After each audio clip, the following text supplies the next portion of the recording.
Mr. Donald J. Trump, President of the United States. Paper Tiger. Dear Mr. Trump, our deep condolence for the passing of President Bush. It was awesome to watch all of you, living presidents, standing up at the funeral. While your commanders and international communities have one voice on the continuing restraints on North Korea, the idiotic envoys planted by Kim Jong-un in the South, as headed by the wicked betrayer of you, are reportedly preparing a triumphant conquering ceremony welcoming Kim Jong-un onto South Korean territory next week, from December 12 through 14th. NK soldiers have already invaded and are planted in the South ready to be deployed. The puppets are writing up Seoul Declaration to declare the war to be over by Kim, the greatest, and unification by communism is to be accomplished. US out, China in. A perfect alternative to the Danu Castle for Kim Jong-un, that is, no more talk will be necessary. No matter what follows such defiant betrayal to you and the entire world, it would be an act of war and invasion in disguise of invitation, skillfully concluding the Korean War en route to communist unification. Nothing but persecution and amalgamation will be followed. It will be a direct denial of the U.S.-Korea Defense Agreement and breach of the Armistice Agreement.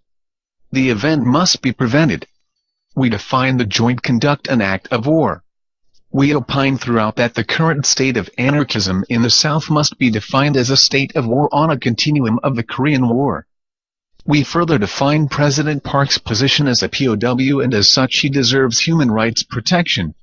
It is not a matter of another's domestic affairs but is a task inherited to you by the former leaders of your country.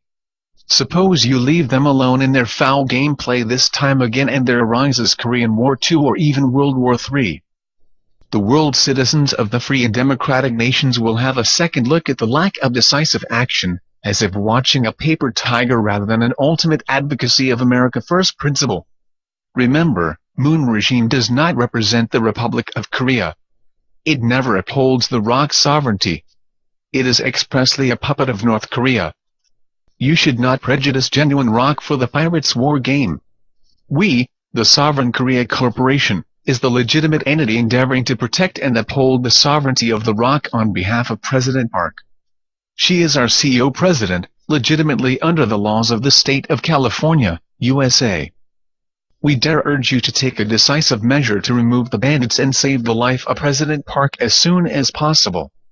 Particularly on this occasion of conniving maneuvers and joint conspiracy of the two-head bandits, we strongly believe that you have every justification to launch selective strikes on the nuclear facilities in the North and keep, on the clean slate, a firm grip of the intended redevelopment of North Korea.